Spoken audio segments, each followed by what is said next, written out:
বলবো আর তুমি এগুলো উঠাবে। সকালে একবারে যখন সারা রাত গাড়িটা হাউজে বন্ধ থাকার পরে সকালে যখন চাবি নিয়ে আসবো, জি, সে সময়ের কাজ। সে সময় কি কাজ করতে হবে?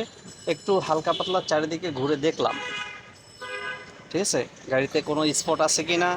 দেখার পর আমি হাওয়া ঠিক মতো আছে কিনা চারটা চাকা সেটাও আবার দেখলাম। স্পেয়ার চাকা যদি নিচে থাকে কারো, যেন সে একটু নিচে হয়ে হাত দিয়ে দেয়ানো দেখে যে এটার ভিতরে হাওয়া আছে কিনা। জি, আর এই রেডিওটারের মুখটা খুইলা সকালবেলা ফার্স্ট টাইম এগুলো দেখার পর, তখন যদি রিমোট কন্ট্রোল চাবি হয় তাহলে রিমোটে চাপ দিলে গাড়িটা লক খুলে যাবে।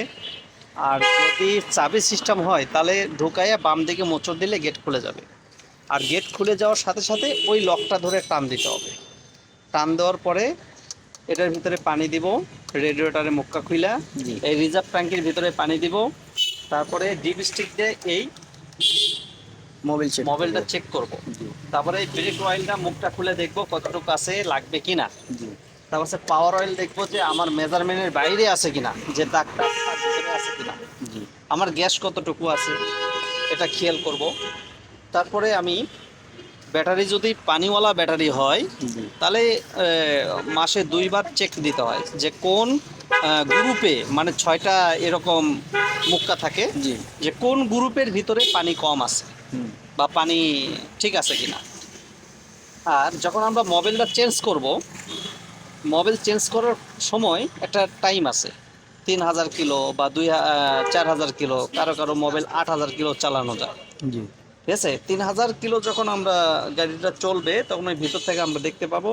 তখন আমরা মোবাইলটা চেঞ্জ করার জন্য চেষ্টা করব বা মিস্ত্রির কাছে নিব। আমরা তো পারবো না, মিস্ত্রিটা করে দেবে। তো সেই সময় এই এয়ার ফিল্টারটা চেঞ্জ হবে, এই মোবাইল ফিল্টার চেঞ্জ হবে, আবার ভিতরে একটা এসি ফিল্টার আছে সেটাও চেঞ্জ হবে। 15 দিন বা 1 মাস পর পরে এগুলো হাওয়া দেওয়া দরকার। 15 দিন বা 1 মাস পর পরে গাড়িটা যেমন রানিং হবে, দেখা গেল কি 1 সপ্তাহের মাথায় তো এগুলো হাওয়া দিতে হবে খুলে খুলে, এয়ার ফিল্টার, এসি ফিল্টার। ঠিক আছে, কিন্তু মোবাইল ফিল্টারটা খোলা যাবে না। এটা আমার হচ্ছে পাওয়ার মোটর, এটা পাওয়ার অয়েল, এটা ব্রেক অয়েল, এটা ইঞ্জিন অয়েল, আর এটা হচ্ছে আমার গিয়ার অয়েল। ঠিক আছে, আরেকটা আছে অকটেন, ডিজেল, পেট্রোল। এগুলো হচ্ছে গাড়ির জ্বালানি হিসাবে ব্যবহার হয়। আর এটা হচ্ছে গ্যাস, জি, এটা হচ্ছে আমার গ্যাস ঢোকানোর জন্য নজেল। আর এটা হচ্ছে আমার গ্যাসের কিট, এখান থেকে জিনিসটা সাপ্লাই হয়। এটা হচ্ছে আমার